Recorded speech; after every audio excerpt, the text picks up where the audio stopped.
My name is Peter Sundra. I'm a Singaporean living and working in Singapore. In terms of my journey and my thoughts, I have never ever thought I will contribute to a book. Right?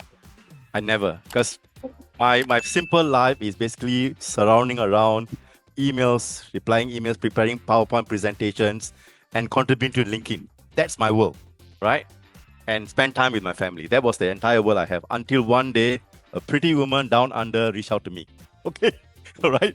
If not for Christy, I would have never taken on this journey. To be very honest about it, I have never thought of writing. But once you start writing, the ideas just flow, and that's the thing. You can't stop it. Like what Simon mentioned, right? Once you lock yourself, either early in the morning, you wake up at 4 a.m. or you sit down at 12 in the midnight when nobody disturbs you. You're on your symphony orchestra.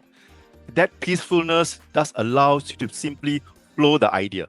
That's the best way to write, the way I enjoy it, right? Because I took the experience when I was doing my thesis for my undergraduates. That was the way I do it. Nobody disturbs you. Like Simon is correct. Nobody disturbs you. I can't write it in the office. I can't write in the afternoon. I can only write early in the morning, late in the night. And you're right. It's not like every day you have to write half a page. It doesn't work that way. Because once you start writing, your ideas just simply flows through. And that's where you can accomplish more, right? So when Christy reached out to me, Peter, can you please write? And I was thinking, what's the best way to write, right?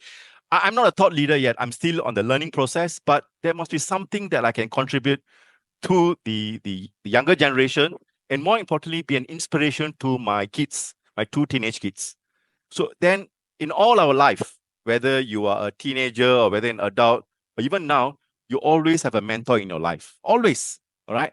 And I look at my dad as my mentor. And whenever I write, my dad passed away, his picture is right in front of me.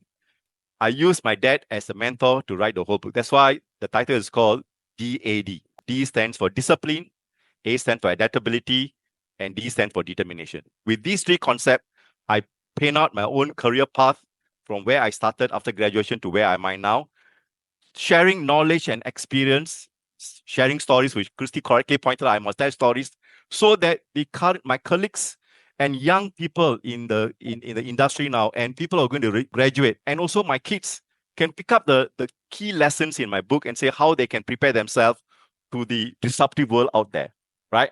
Just like Simon, I'm also in the supply chain. It's a cruel world out there.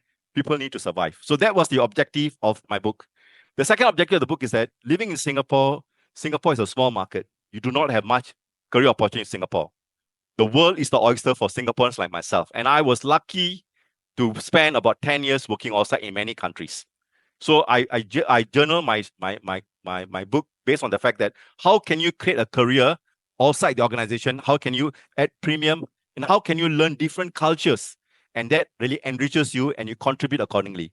That's the whole thing about my entire journey. So from the book, I hope my followers, my colleagues, or my LinkedIn followers, or my children, even future generation, can pick up lessons how you can grow your career from starting where you are in Singapore and ending somewhere in Vietnam or in China or even in Hong Kong, right? And for us, like many of us in this call, we are all also married with kids, right? So our journey of leadership moves from being a student, moving to a career, and then moving to a married man and moving to a family. In every of these stages, you are a leader in your own way. And how do you balance that skill set? How do you still become a leader where your kids look after you as a hero, or your wife look at you as a supportive husband? So these are the key concepts I picked up and came out with the chapter called That.